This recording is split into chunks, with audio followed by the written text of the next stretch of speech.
हाय, नमस्कार, पहला प्रणाम आप सभी लोगों को। मैं हूँ आपका अपना उत्तर का पुत्र आरजे काव्य। तो बर्मिकॉल टॉक्स पे आज हम लोग हैं और मैं पूछ रहा था इनसे कि मैंने कहा यार इसका मतलब क्या है, मायने क्या है? तो कह रहे थे कि ब्रह्म कमल को गढ़वाली में बर्मिकॉल कहते हैं। तो ये मेरे को आज ही पता चला। थैंक यू आपकी टीम को।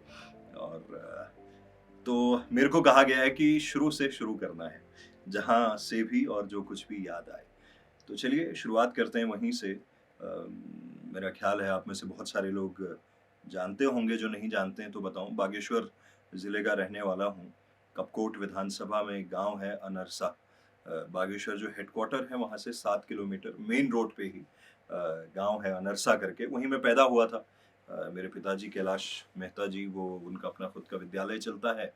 और जब पैदा हुआ तो नामकरण होता है और नामकरण में मेरा नाम रखा गया कवींद्र। तो पूरा नाम मेरा जो है वो कवींद्र सिंह मेहता है। और बाद में मुझे रियलाइज़ हुआ जब मैं दिल्ली पढ़ने लगा, मैंने कहा यार ये बहुत बड़ा नाम हो गया, इसको बदलना चाहिए। तो तब फिर मैंने खुद ही अपना नाम काव्य कर लिया। तो बागेश्वर की जो यादें हैं अनरसा गाँव की, आई थिंक 2-3 साल की उम्र तक मैं वहाँ रहा था। उसके बाद मेरी नानी मेरे को ननिहाल ले गई थी। गरुड़ ब्लॉक है, वहाँ पे पुरड़ा करके एक गाँव है। तो नाना जी भी आर्मी से रिटायर्ड थे। वहीं पे मेरी पढ़ाई हुई है और 3rd तक। फिर 4th में मेरे फादर का जो स्कूल है Bageshwar main degree college road पे, वहाँ हमने घर बना लिया था 97 के आसपास। तो वहाँ मैं आ गया था। और फिर चौथी 5वीं वहाँ से पढ़ा और उसके बाद छठी से लेके 10वीं तक विद्या मंदिर में मैं पढ़ा था। 2003 में मेरा 10th हुआ। उसी दौरान स्टेट लेवल बैडमिंटन खेला मैंने। नरेंद्र नगर टिहरी गढ़वाल में हम लोग आए थे स्टेट खेलने। पहली बार बागेश्वर से निकले थे। वहाँ तो बड़ी मारामारी होती थी। हम लोग जो कॉलेज का ग्राउंड था उनका, जो बैडमिंटन हॉल था, सुबह 6 बजे से वहाँ बड़े बच्चे कॉलेज के आते थे और हम 5 बजे दरवाज़ा खोल के चुपचाप खेल के निकल जाते थे। तो खेलने के लिए भी ये स्ट्रगल।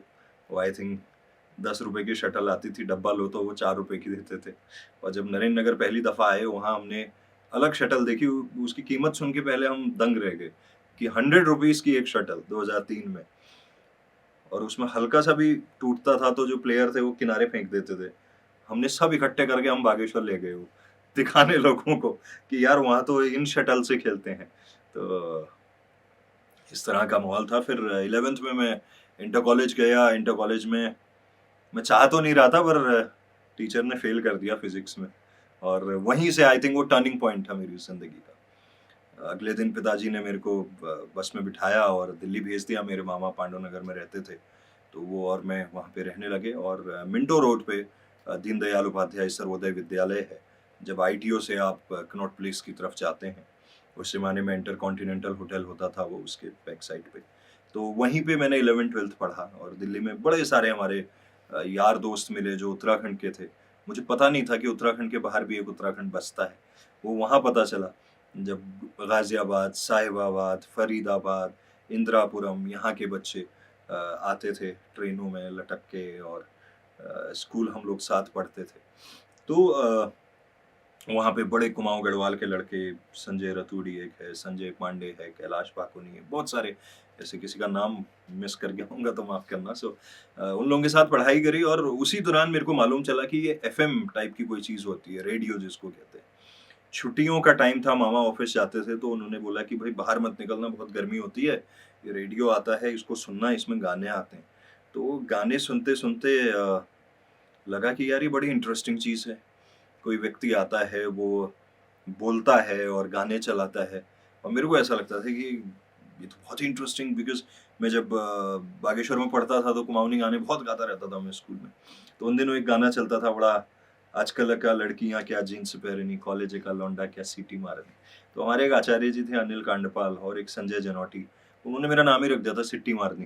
तो ऐसे करके तो बाल सभा में मेरा नाम लिख दिया जाता था कि ये तो गाना सुनाएगा। और वही चीज़ मेरे को बड़ी अच्छी लगती थी कि वो एकमात्र चीज़ होती थी शनिवार को जिसमें मैं अप्रिशिएट किया जाता था। बाकी पढ़ाई में तो ऐसे ही थे, तो कभी नंबर आता ही नहीं था किसी चीज़ में। तो मुझे लगता था ये कूल चीज़ है। तो दिल्ली में जब रेडियो वगैरह सुन रहे थे, लगा कि शायद इसमें कुछ कर सकते हैं। हालाँकि तब लैंग्वेज वगैरह का बड़ा प्रॉब्लम था। ज़ुबान इतनी साफ़ नहीं थी। स, श, ज, ज़ सब हिला हुआ था, जैसे आमतौर पे उत्तर भारतीय बच्चों का, चाहे वो यूपी के हों, बिहार के हों, उत्तराखंड के हों, सभी के साथ ही प्रॉब्लम है। तो रेडियो मिर्ची का ऑफ़िस था, बड़ा नाम था रेडियो मिर्ची का, उनके ऑफ़िस गए। मैंने कहा आरजे बनना है। तो बोले क्यों बनना है? मैंने कहा वो आपके आरजे को गाने लगाने ही नहीं आते, रोज़ वही गाने घिसे-पिटे चलाते रहते हैं। मैंने कहा मेरे पास इससे ज़्यादा गाने हैं। तो उन्होंने कहा यार कि तुम्हें क्यों लगता है कि आरजे गाने लगाता है? मैंने कहा वही लगाता होगा और कौन? उन्होंने कहा नहीं, सॉन्ग लगाने वाले लोग अलग होते हैं, बोलने वाले अलग होते हैं। तो मैंने कहा ठीक है मैं बोल लूँगा। उन्होंने कहा कि बोल के सुनाओ। तो मैंने कुछ बोल के सुनाया, तो वो बोले कि सब कुछ ठीक है, तुम्हारे नुक्ते नहीं लगते। मैंने कहा ये क्या है? तो कहते हैं कि वो तुम ज़हर कह रहे थे ना अभी, वो ज़हर नहीं ज़हर होता है। मैंने कहा है ये क्या है? फिर ऐसे बहुत सारे शब्द होते हैं, जैसे अभी मैंने फिर कहा, लोग फिर बोलते हैं। फूल होता है, हिंदी में फ की साउंड है। अंग्रेजी में होता है फूल, FOOL, जिसको मूर्ख कहते हैं। तो ये हमको नहीं पता होते हैं। उन पे काम किया 1 साल तक, और फिर जोधपुर में पहली जॉब मेरी हुई, दैनिक भास्कर ग्रुप। उसके बाद 2.5 साल वहाँ करने के बाद मैंने सन टीवी नेटवर्क जॉइन किया, और कानपुर आया मैं। उधर रेडियो किया, फिर वहाँ जयपुर किया, कलकत्ता किया, दिल्ली किया। उसके बाद देहरादून आया। तो आई थिंक ये एक फ़ेज़ था मेरी ज़िंदगी का पूरा, और उसके बाद देहरादून आने के बाद जो दूसरा फ़ेज़ शुरू होता है, जहाँ लोगों ने मुझे जानना-पहचानना शुरू किया। देहरादून आने से पहले तकरीबन 10 साल मैं रेडियो कर चुका था। लेकिन क्योंकि उन शहरों में था जहाँ पे शायद लोग, यहाँ के पहाड़ के लोग कम थे या वो नहीं जानते थे। इंटरनेट उतना ज़्यादा नहीं था उस वक़्त पे कि लोगों को पता चल पाता। तो 2018 में जब मैं इधर आया, मैंने वो चैनल लॉन्च किया, और उसके बाद एक अलग तरह की जर्नी। मेरा वो शो आप लोगों ने बड़ा पसंद किया, एक पहाड़ी ऐसा भी, जिसमें हमने कोशिश करी कि जिन लोगों ने उत्तराखंड को लेके अच्छा कंट्रीब्यूशन दिया है या दे रहे हैं, उनकी कहानी, उनकी जर्नी बताई जाए स्केच के थ्रू। वो बताई, फिर हमारे पहाड़ के आर्टिस्टों के, क्योंकि खुद में म्यूज़िक का शौक था। कभी सीखा नहीं, गाया नहीं, लेकिन उस तरह से मज़ा आता था गुनगुनाने में, जिसको कहते हैं। बहुत लोग कहते हैं आप अच्छा गाते हो। मैंने कहा नहीं, ऐसा नहीं है, मैं नहीं गाता हूँ अच्छा, मुझे पता है, मैं जस्ट गुनगुना लेता हूँ, मैं एन्जॉय करता हूँ, बस ये बात है। तो फिर हमारे पहाड़ के कलाकारों के इंटरव्यूज़ वगैरह करने शुरू करे, और सबने बड़ा प्यार दिया। और जब भी मैं किसी के पास जाता था इंटरव्यू करने, मैं कभी भी कोई बैकग्राउंड रिसर्च या वो करके नहीं जाता हूँ। मैं हमेशा ये सोचता हूँ कि अगर मैं पहली बार किसी से मिल रहा हूँ, मैं उससे क्या ले सकता हूँ और वो व्यक्ति मुझे क्या दे सकता है। जब आप बहुत ज़्यादा बैकग्राउंड चेक करके जाते हो, इसका मतलब वो कहीं पे दस्तावेज़ है, यानी कि कहीं पे ऑलरेडी लिखा या कहा जा चुका है, जिसको आप सुनते हो और वही सवाल वापस पूछते हो। तो वो चीज़ मैं नहीं चाहता हूँ। तो मैं हमेशा जब भी किसी के पास जाता हूँ, तो मैं आमतौर पे कुछ भी रिसर्च नहीं करता हूँ। मैं नॉर्मली बात करता हूँ, और बातों से बात निकलती है, सवाल-जवाब निकलते हैं। और मेरा ख़्याल है कि वही चीज़ लोगों को बहुत पसंद भी आती है, और लोग कनेक्ट करते हैं। तो ये सब कुछ था, और उसके बाद ओहो रेडियो की शुरुआत हुई। तो ओहो रेडियो आप सबको पता है कि किस तरह से उसकी शुरुआत हुई। जब मैं पुराने चैनल के लिए काम कर रहा था, मैं हमेशा ये चाहता था कि जो बोली भाषा है, आपण चाहे मी कुमाऊनी में बोलूँ, कोई गढ़वाली में बोलूँ, कोई जौनसारी में, जुला आपण मातृभाषा छू। ये प्रचार-प्रसार जी जुले मीडियम होनी, यानी कि चाहे वो समाचार पत्र हों, चाहे वो डिजिटल का वक़्त है, अभी रेडियो हो, उसकी अहम भूमिका हो सकती है, मैं ये हमेशा मानता हूँ। तो मैं बहुत बार उन लोगों से कहता था कि आप पहाड़ी म्यूज़िक चलाइए। अ, लेकिन अब वो ठीक है, वो साउथ की कंपनी है, दिल्ली से ऑपरेट होती है। मेरे को ये लगता है कि वो अगर देहरादून में नहीं ओपन करते, मुझे बहुत बाद में रियलाइज़ हुआ, तो कहीं और भी चैनल खोल लेते। उनके लिए कोई जिसको कहते हैं कि ज़हनी तौर पे या इमोशनल कॉल नहीं थी देहरादून में रेडियो खोलना। वो तो जस्ट अनदर सिटी, मतलब कहीं और भी खोल लेते वाली बात थी। वो मुझे बहुत बाद में रियलाइज़ हुई। मैं हमेशा ही मानता हूँ कि जो रेडियो जैसी चीज़ है, या कोई समाचार पत्र कहीं से प्रकाशित हो रहा है, अ, अखबार ज़रूर करते हैं ये चीज़ कि वो वहाँ की लोकल चीज़ों को दिखाते हैं। सेम मैं रेडियो को लेके कहना चाहता हूँ कि भले ही किसी का चैनल देहरादून में चल रहा हो, लेकिन राज्य उत्तराखंड है। उस देहरादून के अंदर वो पहाड़ी राज्य है, तो पहाड़ी राज्य के लोग रहते हैं, तो उनकी भाषा, उनकी बोली, उनके कल्चर, उनका म्यूज़िक, उसकी बात होना, उसके खान-पान की बात होना, एटलीस्ट कोशिश करना ज़रूरी है। वहाँ नहीं होती थी उतनी। और वही एक पीड़ा भी थी। फिर मुझे लगा कि देखिए आप किसी को 1, 2, 4, 5 बार तो कह सकते हो, उससे ज़्यादा नहीं, क्योंकि वो आपके खुद के पिताजी की कंपनी नहीं है, वो किसी और के पिताजी की है। तो मुझे रियलाइज़ हुआ एंड मैंने फिर ब जब देहरादून में 3 साल उनके साथ मेरे को हो गए थे और उनकी कंपनी में टोटल 10 साल, तो मैंने सोचा कि चला जाए और मैंने रेज़िग्नेशन डाला कि मैं जाना चाहता हूँ, अगले महीने आप मुझे रिलीज़ कर दीजिएगा सो दैट मैं अपना कुछ कर पाऊँ लाइफ़ में। तो शुरुआत में तो उन्होंने फ़ोन करके पूछा कि क्या हुआ? क्यों छोड़ना चाहते हो? मैंने सब कुछ बताया। मैंने कहा आपके पास है, सबको पता है मैं क्यों छोड़ रहा हूँ। अ, बट उन्होंने कहा नहीं आप रुको, हम देखते हैं ये वो ऐसे-वैसे। लेकिन 2 दिन बाद अचानक से शाम को जब ऑफ़िस क्लोज़ होता है तब उन्होंने बोला कि मेरे को तो फ़ोन नहीं आया, मेरे कलीग को फ़ोन आया सीनियर को कि काव्य को कहिएगा कि वो अपना बैग पैक करे और कल सुबह से शो नहीं करेगा। तो वो वाक़ई में डिसहार्टनिंग था बिकॉज़ ऐसा लगता है कि यार 10 साल आपने जिस कंपनी को दिए हों और स्पेशली देहरादून में जो मैंने कंट्रीब्यूट करने की कोशिश करी थी वहाँ पे, मैंने कभी उसको दूसरी कंपनी की तरह नहीं देखा था। मुझे लगता था मैं कंपनी का रिप्रेजेंटेटिव हूँ, मेरे राज्य में एक बड़ा ब्रांड आया है, तो मेरी भी नैतिक ज़िम्मेदारी बनती है, मैं ज़्यादा से ज़्यादा कंट्रीब्यूट करूँ। तो जो भी काम हमने किए वहाँ पे, जो भी शोज़ करे, जो भी उनमें हमेशा चैनल को आगे रखा, खुद को पीछे रखा। वो बहुत तब दुःख होता है और फिर मैंने बैग उठाया और मैं चला गया। 2 दिन बाद जब मैं रेडियो पे नहीं सुनाई दिया, ज़ाहिर तौर पे लोगों को ये था कि अचानक क्यों नहीं सुनाई दे रहा है, तो मैंने 2 दिन बाद अपडेट किया कि भई अब मैं उनका हिस्सा नहीं हूँ उस चैनल का और जीवन में आगे क्या होगा, मैं वो 9 नवंबर उत्तराखंड दिवस पे आपको बताऊँगा। हालाँकि प्लान ऐसा कुछ नहीं था कि उत्तराखंड दिवस पे बताएँगे, लेकिन मेरे को ये था कि इससे बढ़िया क्या हो सकता है कि हम राज्य स्थापना दिवस पे कुछ नया करें, अनाउंस करें एटलीस्ट।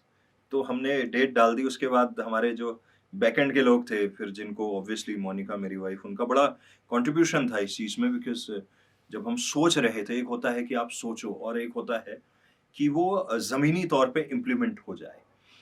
तो जब हमारा ये ऑफ़िस भी बन रहा था, जैसे आपकी टीम आई और आपने कहा कि हमें नहीं लगा था कि एक रेडियो स्टेशन का स्टूडियो या ये जो पूरा प्रीमाइसेस है इतना खूबसूरत होगा।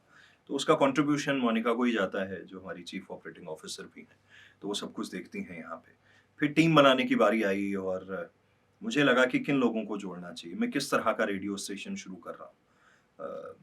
इतनी क्लैरिटी थी कि मैं फ़िल्मी रेडियो स्टेशन तो नहीं शुरू कर रहा हूँ, जहाँ पे दिन भर बॉलीवुड की बातें होंगी और वो मुझे ये था कि मैं उत्तराखंड राज्य का रेडियो स्टेशन बना रहा हूँ, तो मुझे लोग ऐसे चाहिए जो राज्य को समझते हों या समझने की कोशिश करें, टीम ऐसी होनी चाहिए।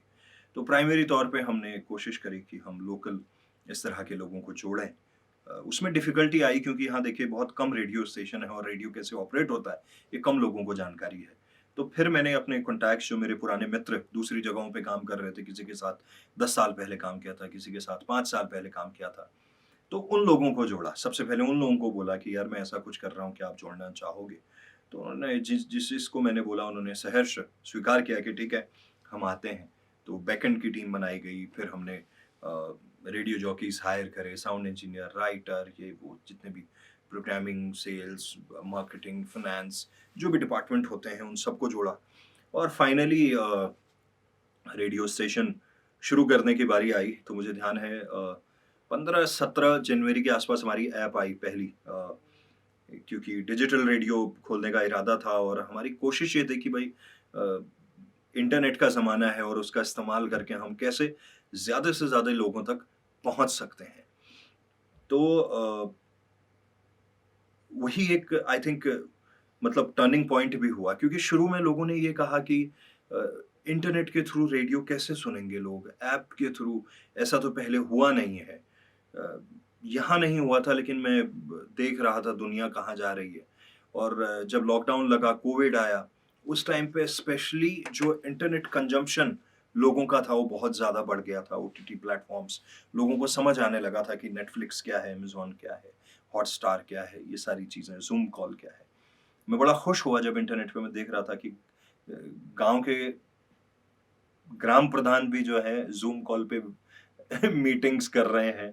ब्लॉक लेवल के लोग हो गए, डिस्ट्रिक्ट लेवल के, स्टेट लेवल के, तो वो बड़ी खुशी हुई और मुझे लगा कि ये सही टाइम है। तो फिर हमने हमारी आई थिंक 15-17 जनवरी के आसपास आई, 2-3 दिन हमने टेस्ट किया और फिर 18 जनवरी को मैंने एक फ़ेसबुक लाइव किया और मैंने कहा कि जी ओहो रेडियो की ऐप आ चुकी है एंड्रॉइड की, iOS की कुछ दिनों में आएगी, आप लोग इसको डाउनलोड करिए। तो हमारी टीम में डिस्कशन हो रहा था, बोले कि क्या लगता है कि कितने डाउनलोड होंगे?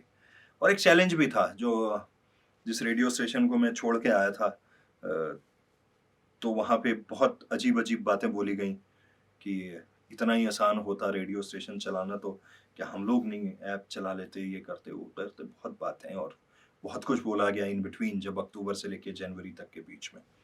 ये तो सुसाइड करने निकला है और इस तरह से, क्योंकि एक उतनी बड़ी कंपनी के सामने आप एक रेडियो स्टेशन स्टार्ट करने का, वो भी डिजिटल पे सोच रहे हो। तो वो सारी चीज़ें थी, तो मेरी टीम कह रही थी कि क्या लगता है कि कितने डाउनलोड्स हो जाएँगे? तो मैंने कहा यार हाई होप्स नहीं रखनी चाहिए। मैंने लोगों से कहा कि मैंने कहा टीम कह रही है कि सर आपके नाम पे कम से कम 5000 डाउनलोड तो एक दिन में होने चाहिए। तो मैंने वही बात बोल दी एक्चुअली, और आप यकीन मानिए कि फर्स्ट 24 आवर में 5000 डाउनलोड हो गए और नेक्स्ट 5000 जो हैं वो 12 घंटे में हो गए। सो मतलब 36 आवर्स के अंदर हमारे 10,000 ऐप डाउनलोड बिना कुछ किए, सिर्फ एक वीडियो रिलीज करके। उसने इतना कॉन्फिडेंस दिया, क्योंकि मतलब आज कोई अगर फेसबुक पे अकाउंट बनाए ना, तो 36 घंटे में तो उनके 10,000 फॉलोवर छोड़िए, 10,000 फ्रेंड भी नहीं जुड़ पाते हैं, या कोई यूट्यूब पे चैनल बनाता है तो उनके भी नहीं हो पाते। लेकिन लोगों ने इतना प्यार दिया और वहाँ से जिम्मेदारी का एहसास भी हुआ। फिर 3 फरवरी का दिन था, तत्कालीन मुख्यमंत्री श्री त्रिवेंद्र सिंह रावत जी, उनके पास में गया 2 दिन पहले, 1 तारीख को आई थिंक। मैंने कहा सर ऐसा-ऐसा सोचा है। उन्होंने कहा बहुत अच्छा है यार काव्य, और वो पसंद भी करते थे। कोई मेरी ऐसी रिश्तेदारी नहीं है उनसे, लेकिन मैं ये मानता हूँ कि इस प्रदेश के अंदर पॉलिटिशियंस की अगर बात करूँ, त्रिवेंद्र सिंह रावत जी उस वक्त में पहले व्यक्ति थे। उन्होंने हमेशा अप्रिशिएट किया, और मैंने ये सुना है कि वो बाकी लोग भी जो क्रिएटिव लोग होते हैं, कुछ आइडियाज़ ले जाते हैं, उनको अप्रिशिएट करते हैं, और मैं उसी नज़र से उनको आज भी देखता हूँ। तो 3 फरवरी का दिन था, वो आए यहाँ पे, गणेश जोशी जी हमारे मसूरी के विधायक वो आए, DGP Ashok Kumar sir, mayor साहब कामा जी, और तमाम सारे लोग आए। ये लॉन्चिंग हुई ओहो रेडियो की, और वहाँ से शुरू हुआ सफ़र। और आई थिंक मुझे ध्यान है कि 10 मार्च या ऐसा कुछ तारीख थी, हम लोग हिल यात्रा करने के लिए जा रहे थे, और हमारे मेरे ख्याल से 30,000 के आसपास डाउनलोड हो गए थे। फिर बढ़ते-बढ़ते 50,000 डाउनलोड पे हम पहुँचे। फिर उसके बाद सेकंड फेज़ आता है उसका, जुलाई के वक्त का। वहाँ पे पुष्कर सिंह धामी जी मुख्यमंत्री बनते हैं, और हमने निवेदन किया उनसे कि हमारे 1 लाख लिसनर हुए हैं, और आपके लिए भी एक मौका होगा कि आप रेडियो के माध्यम से लोगों को एड्रेस करें। तो उनके लिए भी एक अपॉर्चुनिटी उस तरह से थी कि उससे पहले उनका कभी रेडियो पे किसी ने इंटरव्यू नहीं किया। तो उनकी लाइफ का पहला रेडियो इंटरव्यू जो है वो ओहो रेडियो में हुआ। वो यहाँ आए और कविताएँ करी उन्होंने, गाने गाए, और लोगों को पहली बार पता चला कि पुष्कर सिंह धामी जी गाना भी गाते हैं, कविताएँ भी लिखते हैं। उसके बाद तो मैं आज तक देख रहा हूँ कि वो जिस भी मंच पे जाते हैं, लोग उनसे गाना गवा देते हैं। हम ही कई बार गवा चुके हैं। वो आए, बड़ी खुशी हुई, उन्होंने कहा यार ये बहुत अच्छा मीडियम है, और उनकी टीम का बहुत आभार कि उन्होंने इसको समझा कि हाँ, काव्य कुछ कर रहा है, और प्रदेश के लिए इंटरनेट के ज़रिए। फिर 9 नवंबर को उत्तराखंड फाउंडेशन डे पे हमने वो मंगोत्सव किया, जहाँ पे हमने राज्य के करीब 13-14 कलाकारों को बुलाया। वहाँ पे नेगी जी, प्रीतम जी, प्रहलाद जी वगैरह बहुत सारे लोगों को इनवाइट किया गया था। नैननाथ रावल जी, कैलाश कुमार, टीम भगवती जाकर, किशन महिपाल, रेशमा शाह, और भी बहुत सारे लोग थे जिन्होंने परफॉर्म किया। तो बड़ी खुशी हुई। उन्होंने कहा कि काव्य, इसके अलावा हमने 1 नंबर उत्तराखंड करके कैंपेन चलाया था, जिसमें जो भी लोग उत्तराखंड को लेके बेहतर काम कर रहे हैं, उनको वहाँ पे हमने सम्मानित करवाया। तो धामी जी ने बोला कि ये बहुत अच्छा काम है कि जहाँ पे तुम इतने लोगों को जोड़ रहे हो। तो ये ओवरऑल है जो अभी तक हुआ है। अब अगर बात करें, कोई भी जर्नी जितनी अच्छी सुनाई देती है, एक्चुअली होती नहीं है। तो क्योंकि जितने भी लोग यहाँ आते हैं, मैं अक्सर सुनता हूँ, वो ये कहते हैं कि यार काव्य के बारे में एक अच्छी चीज़ है, ये हमेशा मुस्कुराता रहता है, लोगों को बड़ा एनर्जाइज़ करता है, खुश रहता है। लेकिन एक वो चार्ली चैपलिन ने कभी बात कही थी, पता नहीं कब मैंने कहीं पढ़ी थी, कि वो कहते हैं कि ऐसा नहीं कि मुझे रोना नहीं आता, मैं रोता हूँ, लेकिन अक्सर जब भी मुझे रोना आता है, मैं बारिश में निकल जाता हूँ, ताकि कोई मेरा रोना और मेरे आंसू न देख सके। क्योंकि इस ज़माने में मेरे रोने की कोई कीमत नहीं है, मेरे आंसुओं की कोई कीमत नहीं है, यहाँ सिर्फ मेरे हंसने और हंसाने की कीमत है। तो ये चार्ली चैपलिन का जो कोट था, ये वाकई में मुझे लगता है बहुत लोगों पे अप्लाई होता होगा।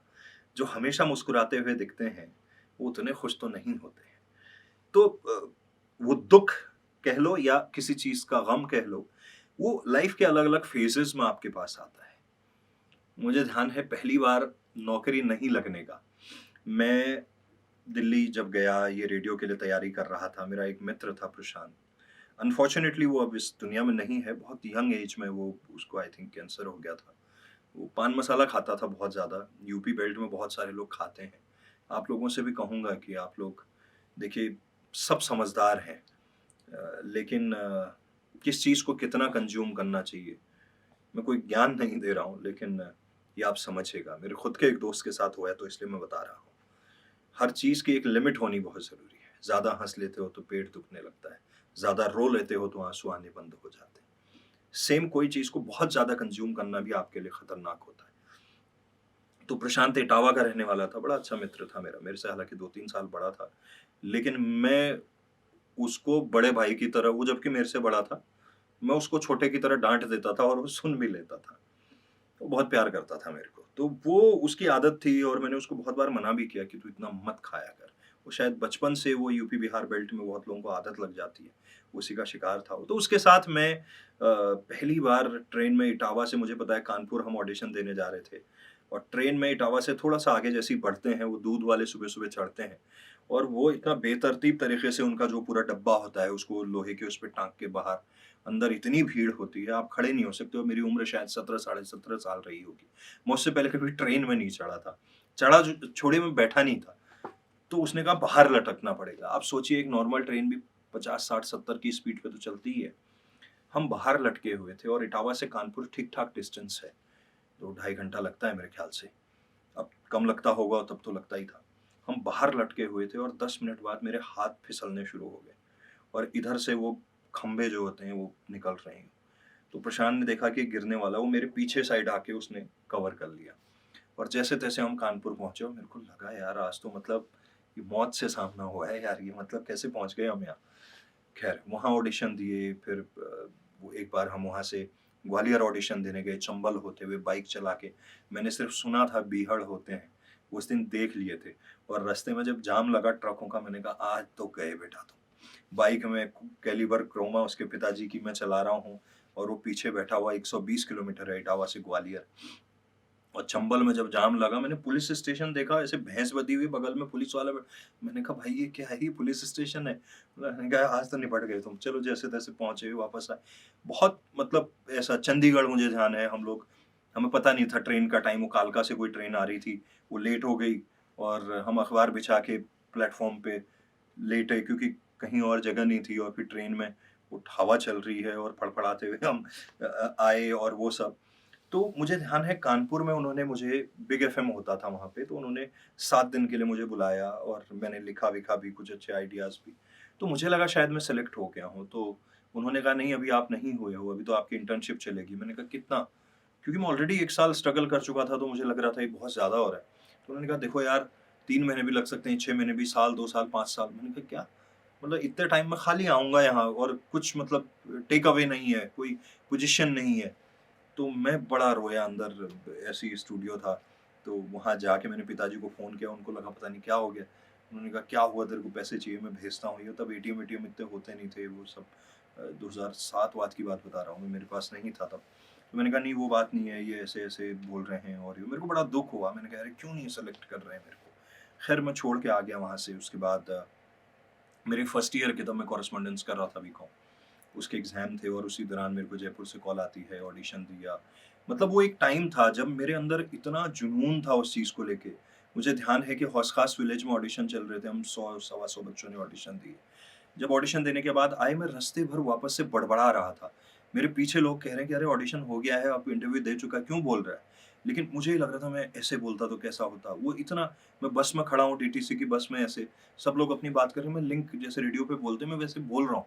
कह रहे पागल, लोग हँस रहे हैं तेरे को देख के। और लिटरली मतलब मेरे इतना जुनून था अंदर में, वही बड़बड़ाता रहता था। सपने में सोचता था। मैं जब फर्स्ट जॉब लगी जोधपुर गया तो मेरे एक रूममेट थे अभिषेक सिंह, साउंड इंजीनियर, हम दोनों साथ सोते थे। वो रात को मुझे हिलाते थे, भाई बंद कर दे यार। मैंने कहा क्या हुआ? तो बोलते थे तू वो जो रेडियो पे बोलता है ना वही तू रात को फिर बोलता है। यानी वो इतना मेरे अंदर चल रहा होता था कि यही मुझे करना है, यही करना है। उस दौरान जब मैंने 2 ढाई साल वहाँ काम किया, मुझे लगा कि बहुत कितने 8,460 रुपए मेरे को मिलते थे इन हैंड, और मेरे को लगता था कि यार ये बहुत कम है, रेंट भी जाता है, फूड भी। जोधपुर 2008 की बात बता रहा हूँ, 8-9 की बात बता रहा हूँ।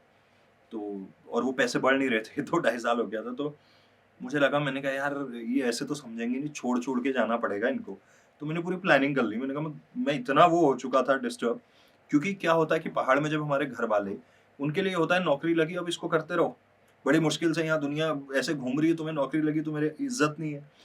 ऐसा नहीं था कि इज़्ज़त नहीं है, टाइम-टाइम पे खुद की ग्रोथ बड़ी इम्पोर्टेंट होती है। तो मैंने पूरा प्लान कर लिया था, मैंने कहा भागना ही पड़ेगा यहाँ से। तो लेकिन फिर वो पता नहीं अनफॉर्च्यूनेट कहें या फॉर्च्यूनेटली कहें, हमारे एक सर होते थे रजनीश थपलियाल, वो यहीं गढ़वाल के थे, वो हेड करते थे, वो जयपुर रहते थे। उनका फ़ोन आया कि हाँ भाई, बड़ा परेशान चल रहे हो आजकल, सुना मैंने, किसी ने बता दिया होगा ऑफ़िस में कि ये बड़ा खोया-खोया सा रहता है। फिर वो मिलने आए, फिर तब तक मैं अप्लाई कर चुका था दूसरी कंपनी में, मेरा सिलेक्शन भी हो गया। उन्होंने कहा चलो ठीक है, तुम मूव करो, और इस तरह से। तो एक वो फ़ेज़ होता है जब आप बड़ा डिस्टर्ब होते हो और इस तरह से। फिर वापस एक फ़ेज़ आया जब मैं दिल्ली आया 2016-17 में, सेम कंपनी में घूमते हुए। वहाँ भी मुझे लगा कि, मैंने कहा यार, मैं दिल्ली में भी बड़ा उनसे कहता रहता था। मैंने कहा आप लोग दिन भर एक ही टाइप का म्यूज़िक सारे रेडियो स्टेशन चलाते हैं। दिल्ली में हर धर्म, संप्रदाय, जाति के लोग और राज्य के लोग रहते हैं। मैंने कहा सिर्फ़ यहाँ पंजाब के लोग नहीं बसे हैं, यहाँ उत्तराखंड के भी हैं, यूपी के भी हैं, बिहार के भी हैं, छत्तीसगढ़ के भी हैं, बंगाल के इतने लोग हैं, सीआर पार का एक पूरा एरिया है, राजस्थान के इतने लोग। मैंने कहा इनके लिए क्यों नहीं कोई बात करता, इनके लिए क्यों नहीं शोज़ होते हैं। मैं हमेशा कहता था कि संडे का एक शो ऐसा होना चाहिए, ऐसा करो। वो नहीं माने ऑब्वियसली, वही सारी चीज़ें, बड़ा परेशान। मैंने कहा मैं यहाँ से भी छोड़ता हूँ। मैंने कहा जो सीईओ थी वहाँ पे, उनके पास गया, मैंने कहा मैं नहीं खुश हूँ और मैं जाना चाह रहा हूँ। 3 महीने में ही बोल दिया था मैंने। फिर उन्होंने कहा कि वो नए रेडियो स्टेशन खुल रहे हैं, देहरादून जाओगे? तो वो लालच आ गया मेरे को। मैंने कहा हाँ ठीक है। तो फिर वो जो टीम थी जिसमें चंडीगढ़, अमृतसर, पटना, जम्मू और देहरादून ओपन हो रहा था, तो फिर हम उस प्रोसेस में लग गए। लोग आते थे, उनकी ट्रेनिंग होती थी, चैनल लॉन्च होते थे, और फिर देहरादून फाइनली मैं प्रोग्रामिंग हेड कम आरजे बन के आया, और ये सब। फिर वो वापस वही स्ट्रगल कुछ टाइम बाद की, भाई यार जो हम करना चाह रहे हैं वो तो हम बता ही नहीं पा रहे हैं, दिखा ही नहीं पा रहे हैं वो चीज़। और फिर ये ओहो रेडियो वाला जो फेज़ आया, इसके शुरुआती दिन भी, क्योंकि क्या होता है देखिए, जब आप मध्यम वर्गीय परिवारों से आते हैं, आपके पास लिमिटेड फंड होते हैं। मैं 12-13 साल कर चुका था, और घरवालों को जब मैंने कहा मैं ऐसा रेडियो शुरू करना चाहता हूँ, तो उन्होंने कहा कितना खर्चा आएगा? तो हमने एक अंदाज़ा लगाया, क्योंकि कोई और ऐसा सामने था नहीं कि जिससे हम पूछ पाते कि भाई एक्चुअल कितना आता है, लेकिन हमने एक नॉर्मली जब कोशिश करी तो निकल के आया कि करीब आपको जो है 1.5 सीआर के आसपास आपको चाहिए होगा। अब घरवालों के तो उन्होंने कहा 1.5 करोड़ रुपए कहाँ से आएँगे भई? तो फिर ख़ैर वो मैनेज हुआ, क्योंकि मैं सोच रहा था कि एमएसएमई के पास जाऊँ, मैं उनके पास गया। मैंने उनको आइडिया बताया, मैंने कहा ऐसा-ऐसा होना है। तो उन्होंने कहा देखो भई, ये पहले किसी ने किया है? तो मैंने कहा नहीं, पहले तो नहीं किया है, अब्रॉड में बहुत होता है, मैं यहाँ इसको करने की कोशिश कर रहा हूँ। मैंने कहा देखो आइडिया पे तो नहीं पैसे मिलेंगे। मैंने कहा फिर किस पे मिलेंगे? बोले देखो ये वैसा आइडिया नहीं है ना, ये क्या कहते हैं, सर्विस सेक्टर वाला वो है। मैंने कहा एमएसएमई में आप किस चीज़ के लिए देते हो लोन? उन्होंने कहा देखो अगर भैंस लेनी हो, गाय लेनी हो, बकरी लेनी हो, मुर्गी पालनी हो या मछली पालनी हो तो उसके लिए ले लो। मैंने कहा आइडिया आपका बहुत नेक है, बस आप 12-13 साल लेट हो गए। मैंने कहा क्योंकि मैं 12-13 साल रेडियो कर चुका हूँ। मुझे गाय, भैंस, बकरी, मुर्गी, मछली नहीं आती है पालना। जिसको आती हो वो उसके लिए लोन ले। मैंने कहा मैं तो रेडियो करना चाहता हूँ, मैं मीडिया एंटरटेनमेंट में कुछ करना चाह रहा हूँ। और मुझे ये लग रहा था वाक़ई मैं तो क्रांति करने निकला हूँ। लेकिन उन्होंने वो सारी जो क्रांति थी उसमें शांति ऐसी घोली ना उन्होंने। मैंने कहा यार कैसे होगा बताइए? फिर उन्होंने सजेस्ट किया आप किसी बैंक से कॉन्टैक्ट कीजिए। मैं बैंक वालों के पास गया, मैंने कहा ये आइडिया है जी, ऐसा कुछ रेडियो पहाड़ों पे लोग सुनेंगे, ऐप डाउनलोड करेंगे, आज देखो इंटरनेट का ज़माना है। उन्होंने कहा सारा ज्ञान किनारे, ये बताओ तुम्हारे नाम पे प्रॉपर्टी कितनी है? मैंने कहा मतलब? तो कह रहे है तुम्हारे नाम पे कोई घर, ज़मीन कुछ? मैंने कहा उसका क्या करोगे? बोले वो बैंक के पास रहेगा तब तुम्हें पैसे मिलेंगे। तो मैंने कहा मतलब आइडियाज़ की कोई कीमत नहीं है यहाँ? कह रहे आइडिया वाइडिया छोड़ो यार तुम, हैं? कहाँ लगे हो इन चक्करों में। तो मुझे रियलिटी चेक मिला एक्चुअली कि सिर्फ आइडिया सोच लेना काफ़ी नहीं होता है। आज भी लोन तो वही गाय, भैंस, बकरी, मुर्गा उस पे। तो मैंने कहा इनको छोड़ो। फिर मैंने अपने जो भी क्लोज़ रिलेटिव्स थे, उन लोगों को बोला कि ऐसे, तो वहाँ से मेरे को सपोर्ट मिला और ये फाइनली शुरू हुआ। लेकिन फिर फ़रवरी में हमने ये लॉन्च किया और अप्रैल में लॉकडाउन।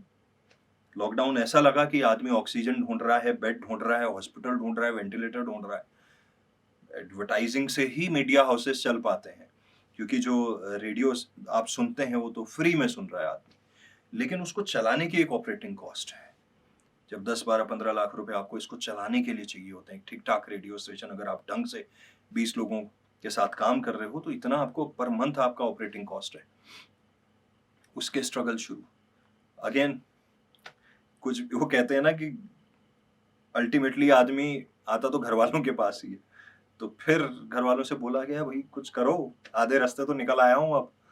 तो खैर धीरे धीरे वहाँ से सपोर्ट हुआ, कुछ और लोगों ने किया और करते करते आज यहाँ पे हैं, ठीक ठाक पोजीशन पे हैं। बहुत अच्छी नहीं कहेंगे।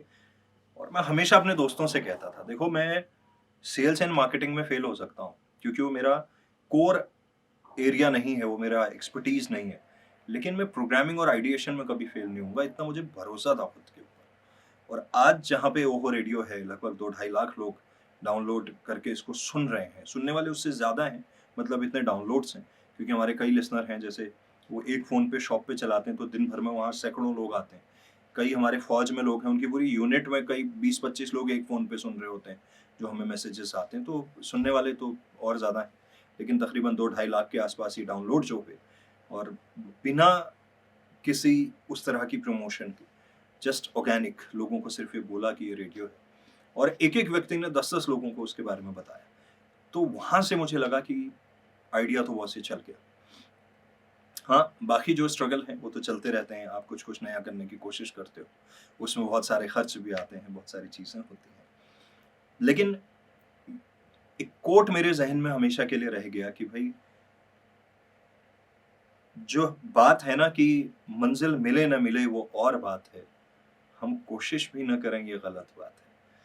तो आई थिंक वो कोशिश ही थी जो यहाँ तक ले आई है। आज 1.25 साल तकरीबन ओहो रेडियो को हो गया है। आज टीम और बढ़ा रहे हैं हम, और नई चीज़ें इसके अंदर कर रहे हैं।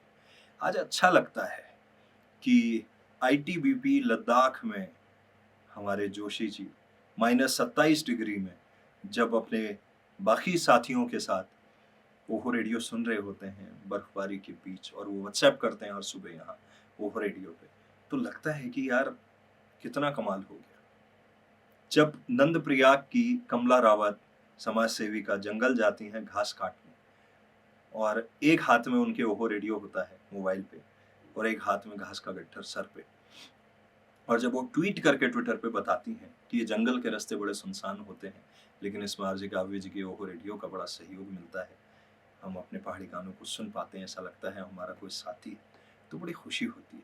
जब छत्तीसगढ़ में सीआरपीएफ के जवान धाएं धाएं क्रॉस फायर हो रही होती है, और उस बीच में रात को ताकि नींद ना आए उसके लिए ओहो रेडियो सुनते हैं।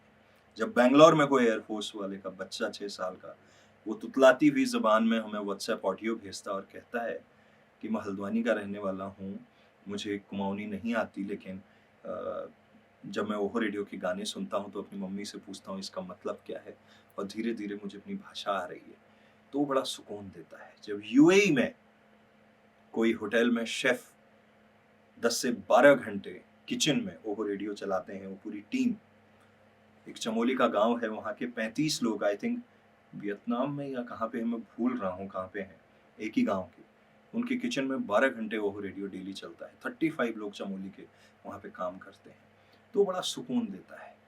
जब ओहो हिल यात्रा हमने करी, मुझे नहीं पता था कि इस प्रदेश में लोग मुझे इतना प्यार करते हैं। फरवरी में पिछले साल जब ओहो लॉन्च हुआ, मार्च में हिल यात्रा करने गए, जब हम नौगांव की तरफ गए, बड़कोट की तरफ गए, जब उत्तरकाशी गए, जब खटीमा की तरफ गए, जब लोहा घाट गए, जब पिथौरागढ़ गए, जब डीडी हाट गए, जब रानीखेत गए, जब द्वारा हाट गए, जब सोमेश्वर गए, जब रुद्रप्रयाग गए, जब गैरसैंण गए, कोई ऐसी जगह नहीं इस प्रदेश में जहाँ लोगों ने प्यार न दिया हो। और हमारी गाड़ी जाती थी और लोग रोड पे इंतज़ार कर रहे होते थे, क्योंकि लोगों ने वीडियो में देख लिया था कि येलो कलर की गाड़ी आती है और एक दूसरी गाड़ी। लोग रोड पे इंतज़ार कर रहे होते थे कि कब वो आएँगे और हम मिलेंगे। तो वो जो प्यार मिला तो लगता है कि हाँ, संभव तो था और संभव है। और वो ज़िम्मेदारी का एहसास भी है जो यहाँ लिखा हुआ है कि समाज, संगीत, साहित्य, स्पोर्ट्स, संस्कृति, उस चीज़ को लेके हम आगे बढ़ना चाहते हैं। हम एक बॉलीवुड रेडियो स्टेशन न बन के, हम एक उत्तराखंड राज्य का वो रेडियो स्टेशन बनना चाहते हैं, जो उत्तराखंड के राज्य के नागरिकों की बात करे। हम हमेशा कहते हैं हमारे लिए ये हमारी मातृभूमि सर्वोपरि है, सबसे ऊपर है। लोग मेरे से अक्सर कहते हैं कि कोई गाना गा के सुनाओ।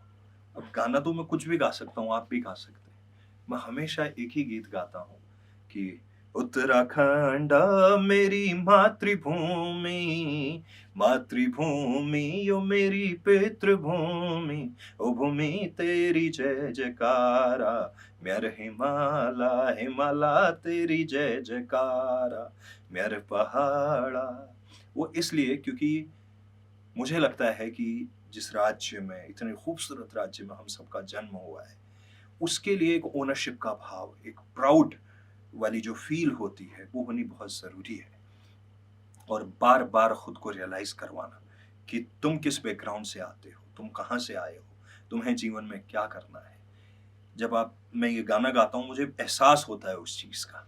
बहुत लोग कहते हैं कि उत्तराखंड में बहुत चीज़ों की समस्याएँ हैं, ये ठीक नहीं है, वो ठीक नहीं है। तब भी मैं गिरदा की वो पंक्तियाँ जो नेगी जी ने गाई हैं कि तातुकनी लगाओ देख घुनन मुनाई निटेक जता, एक दिन तो आलो दुनिया दुनी में। प्रोग्रेसिव सोचिए, अच्छा सोचिए, उम्मीदें रखिए, ना उम्मीद मत होइए। अल्टीमेटली कोशिश ज़रूर करिए कि क्या पता कुछ हो जाए। मुझे लगता है बहुत लोग नाराज़ भी होंगे इससे, लेकिन उसमें कोई बड़ी बात नहीं है, क्योंकि मैं ऐसी अनोखी बात नहीं कह रहा हूँ। मैं वो बात कह रहा हूँ जो सब कहते हैं कि जंगल में आग लगाई जाती है, ये सब कहते हैं। अगर ये झूठ है तो अपने आप कहाँ लग रही है यार? अपने आप जब पेड़ नहीं लग रहे हैं तो अपने आप आग कैसे लग जा रही है? क्योंकि आग लगने के बाद जो फॉरेस्ट का नुकसान होता है ना, फिर पेड़ लगाने के लिए बजट आता है। सब जानते हैं हम गलती कहाँ करते हैं। हम गलती वहाँ करते हैं जहाँ पहली फॉरेस्ट फायर हमको दिखती है और हम उसकी कंप्लेन नहीं करते। हम ये सोचते हैं अरे छोड़ो रहने दो, क्या करना, हमें क्या करना है, ये फॉरेस्ट वाले देखें, पुलिस वाले देखें ना। वो हमारी एक बेसिक जिम्मेदारी, एक नैतिक जिम्मेदारी है। हमारे यहाँ जब सड़क बन रही होती है ना, हमें पता है कि ये 2 नंबर का डामर डल रहा है इस पे। हम ये सोचते हैं हमें क्या करना, ठेकेदार, सड़क तुम्हारे घर के सामने बन रही है। अगर तुम ये नहीं कहोगे, ठीक है यार, कोई ठेकेदार है, उसका अपना वो ऑब्वियसली वो अपना जो भी काम कर रहा है उसके बदले वो पैसे लेगा, लेकिन वो कितने लेने चाहिए? ये नहीं हो सकता ना कि आप 80% ले लो और 20% का काम करो। 80-20 तो चल सकता है, लेकिन 20-80 वाला काम नहीं चल सकता। और जाते जाते बस यही कि सिर्फ चाय की चुस्की और ठंडी हवा, यही थोड़े ही हैं पहाड़। दिल का सुकून, कुछ कर गुजरने का जुनून, बहुत कुछ है ये पहाड़। वो कहेंगे चलो दुनिया घूम आते हैं कहीं, तुम कहना हम पहाड़ों के हो चुके, अब वापस आएंगे नहीं, अब वापस आएंगे नहीं। तो बस आई थिंक यही है। और फिर कभी मुलाकात होगी तो बाकी चीज़ों के ऊपर बात करी जाएगी। Thank you.